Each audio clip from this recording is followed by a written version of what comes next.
राजस्थान में सड़क हादसों में लगातार हो रही मौतों के बीच अब यातायात नियम यानी कि ट्रैफिक रूल्स तोड़ने वाले वाहन चालकों को राहत नहीं मिलेगी, क्योंकि अब तक गंभीर यातायात अपराध पर चालक का ड्राइविंग लाइसेंस 3 महीने के लिए सस्पेंड किया जाता था और ये अवधि पूरी होते ही वो एक बार फिर से बहाल हो जाता था। मगर अब सड़क परिवहन एवं राजमार्ग मंत्रालय ने इस व्यवस्था में बड़ा बदलाव कर दिया है। अब लाइसेंस अपने आप बहाल नहीं होगा, बल्कि उसे केंद्रीय पोर्टल सारथी पर ब्लैकलिस्ट रखा जाएगा। लाइसेंस बहाली के लिए चालक को रिफ्रेशर ट्रेनिंग पूरी कर उसका प्रमाण पत्र पोर्टल पर अपलोड करना होगा और इसके बाद ही संबंधित ऑफिसर्स इस रिकॉर्ड का सत्यापन करेंगे और नियमों के मुताबिक लाइसेंस को एक बार फिर से सक्रिय किया जाएगा।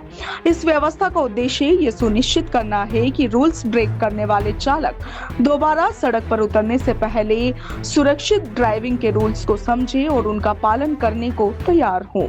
आपको बता दें कि मोटर वाहन नियमों में रिफ्रेशर ट्रेनिंग का प्रावधान साल 2021 में ही जोड़ दिया गया था, मगर राजस्थान में पिछले 5 सालों में इसके लिए ना तो कोई रजिस्टर्ड ट्रेनिंग सेंटर विकसित किए गए और ना ही ट्रेनिंग की कोई स्थायी व्यवस्था बनाई गई। परिणाम यह है कि नई प्रणाली लागू होने के बाद भी सस्पेंडेड लाइसेंस वाले चालकों की बहाली का रास्ता ही अटक गया है। ऐसे में अब विभाग वैकल्पिक व्यवस्था तैयार करने में जुट गया है। परिवहन विभाग के अधिकारियों का कहना है कि जल्द ही ऐसे रजिस्टर्ड ट्रेनिंग सेंटर चिन्हित किए जाएंगे, जहां पर चालकों को सड़क सुरक्षा, यातायात नियमों और जिम्मेदार ड्राइविंग का प्रशिक्षण यानी कि ट्रेनिंग दिया जाए।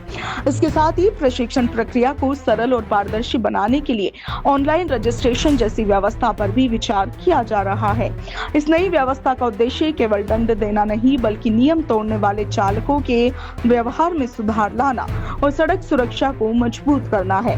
मंत्रालय का मानना है कि केवल जुर्माना या फिर अस्थायी निलंबन से आदतन नियम तोड़ने वालों की मानसिकता नहीं बदलती। रिफ्रेशर ट्रेनिंग के दौरान चालकों को तेज रफ्तार, नशे में वाहन चलाने, गलत दिशा में ड्राइविंग, सीट बेल्ट और हेलमेट जैसे ट्रैफिक रूल्स, सेफ्टी रूल्स के महत्व के बारे में भी जानकारी दी जाएगी।